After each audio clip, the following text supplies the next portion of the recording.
Thank you. I want to definitely thank you for being invited to present the photography. Members of the conference and Dr. Bokhardin for inviting me.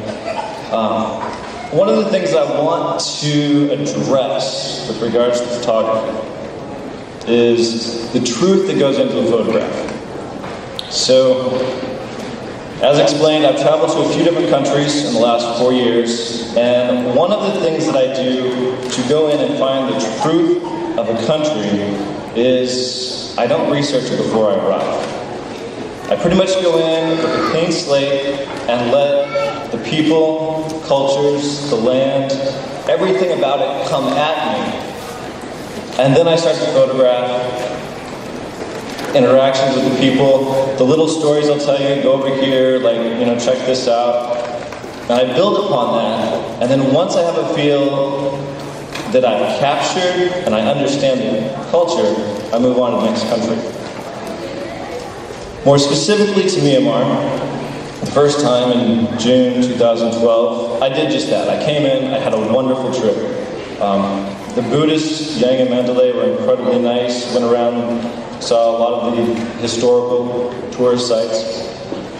And then even in August, I was really just going back to Myanmar because I had some new camera equipment and needed to try it out. Ended up booking the flights and decided, my colleague, Masali Mebu, that she wanted to go and deliver zakat. And we just had heard about the Rohingya in the media, so we decided that we could go help them out.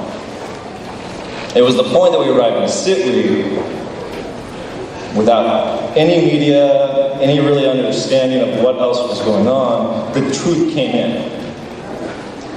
As we just wanted to go give donations to these refugees, as the world was advertising them as, confronted immigration, police, military. They were locked in concentration camps. It was at that point that the photography changed, and it wasn't just this trip that was going in there, it was what's going on here. And as much as a white guy with cameras strung across him walking into a concentration camp, the difference that we were able to do is an 85-pound ball of fire, Muslim woman walking into those camps side by side with me. She would meet with the imams, she would meet with the elders, and she would ask them in Urdu, what's going on? And she got the truth. They opened up to her, they told her. And from there, we were pushed out to areas. We were told, go visit these people. Go to this place. This is what's going on. So the photography in the back, that's where it comes from. The people themselves, the Rohingyas, their advice. They told us what to go photograph. They told us where the truth was. So we listened and went there. NGOs, big organizations, they come through in these entourages of SUVs and everything, and when their government-sponsored translator guide tells them to look out the window, they look out the window. It's kind of the equivalent of an M1 Abram driving through, opening the hatch, peeking out, and asking the people what's going on. They're not going to get the truth. They'll get an answer, but not the truth. We went through, and we got it. The second trip, just a couple months ago, Migdalar just happened. I went to Mandalay, from there, came on down, was about 4 days behind the destruction that had happened there. I was taken around to all the different sites. The video that you saw, all those places I've stood, I've photographed. Talked to a few different people, the stories don't make sense. Walked those, and then the most recent time, returned to Sitwe again, tried to get some more photographs, made it out to the further IDP camps, spent a full day talking, discussing with the imams, and from there, tried to come back into Sitwe, get some more photographs, and immigration police decided that they would deport us because we were getting too much information. So, the photographs mean something, scared them, and they got us out of Sitwe. So, what truths do we come up with? There's two that I want to address and make sure as the panel and everything starts going here that everyone in this room understands. What I've seen, what I've talked to the elders, what the people have given me is that, first of all, this hatred between the Buddhists and the Rohingyas is pushed, sponsored, pre-planned by the national government.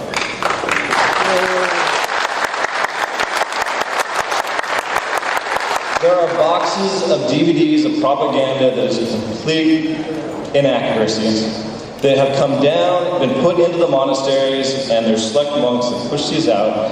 And that only comes from a pre-planned organization way above these locals that have decided that they want to get hatred going.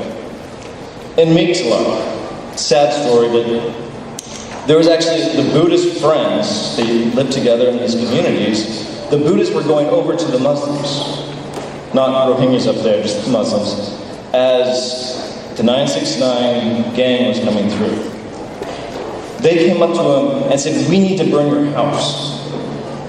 We don't want to. We need to because if the gang comes over here, it'll be worse for you." That's the truth. That's what the people in Migdolar were telling me.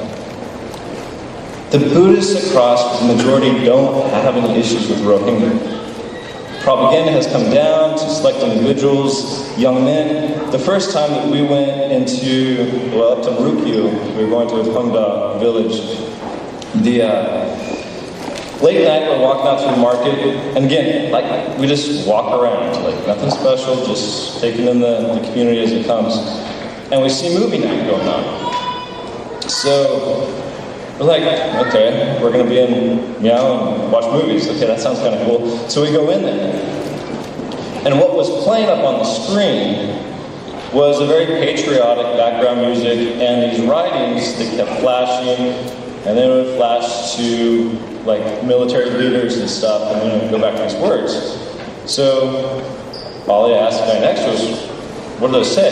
They're talking about how the Rohingyas are like killing these families and burning these houses and different things. It was a set up propaganda movie theater. Looking around, it was only men, 18 to maybe 22 or 23. Like, that's how this propaganda works. We didn't intend to go there, we just thought we were going to go watch a movie in Myanmar. But that's what we saw on the ground. I mean, that's how this hatred has grown. It's all been devised by the government. The second truth that I found out, which is a little more disturbing and is harder to kind of take in, is these IDP camps that are being set up are a gold mine for the Burmese.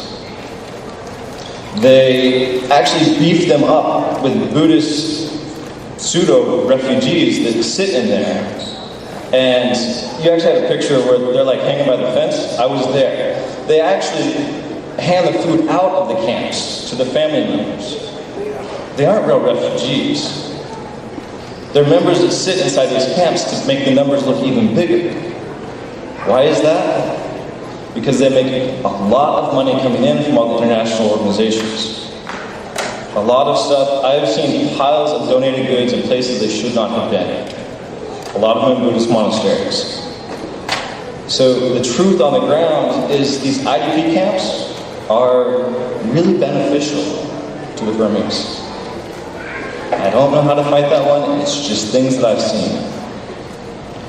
So, I mean, as the panel discusses, the things I've seen walking around, I mean, the third trip that I went back to actually photograph the Rohingya situation. That was very intentional.